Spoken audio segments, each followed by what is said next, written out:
ఈ రోజంతా నేను హెల్తీగానే తినాలని చెప్పేసి ఫిక్స్ అయిపోయాను. మార్నింగ్ లేవగానే రాగి జావా ఇంకా బాయిల్డ్ ఎగ్స్‌తో నా డే స్టార్ట్ చేశాను. ఈ రోజే అని కాదు, మోస్ట్‌లీ నా బ్రేక్‌ఫాస్ట్ హెల్తీగానే ఉంటది. ఏం తిన్నా, ఎంత హెల్తీగా తిన్నా కూడా నా మీల్ పక్కాగా స్వీట్‌తోనే ఎండ్ చేయాలి.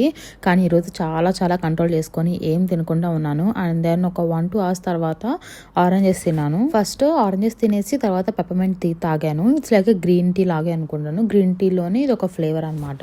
ప్లెయిన్ పెప్పర్మెంట్ టీ కంటే నాకు ఇది బాగుంది గ్రీన్ టీలో ఉండేది. ఇంకా తినేసిన తర్వాత కిచెన్ క్లీనింగ్ స్టార్ట్ చేసేసాను. లాస్ట్ 3 days నుంచి ఏం క్లీన్ చేయలేదు. కిచెన్ ప్లాట్ఫామ్ అయితే ఫుల్ ఆఫ్ చెత్త అంతా ఉంది. ఇంకా లంచ్కే నా హెల్దీ మీల్స్కి బ్రేక్ పడిపోయింది. ఏం కుక్ చేసుకోవాలనిపించలేదు. ఫ్రీజర్లో మోమోస్ ఉన్నాయి, చికెన్ మోమోస్.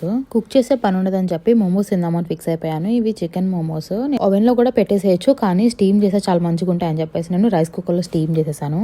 నాకు స్టీమ్డ్ మోమోస్ అంటే చాలా చాలా ఇష్టం. ఫ్రైడ్వి ఎందుకో నచ్చవన్నమాట. మోమోస్ విత్ కెచప్ చాలా చాలా బాగుంటుంది. రీసెంట్గా నేను ఈ peri peri hot sauce try చేశాను.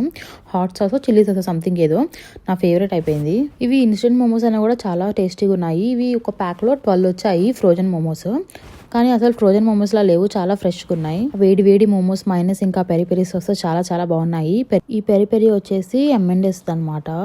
ఫ్రైడ్ చికెన్లో కూడా చాలా బాగుంటుంది. అండ్ నేను మోమోస్ స్టార్ట్ చేయడానికి ముందే నేను లాండ్రీకి వేసాను అనమాట క్లోత్స్. అవి అయిపోయిందని చెప్పేసి నోటిఫికేషన్ వచ్చింది. అవి తీసి డ్రైయింగ్లో వేయడానికి వెళ్ళాను. So that's it for this video guys. Thank you so much for watching.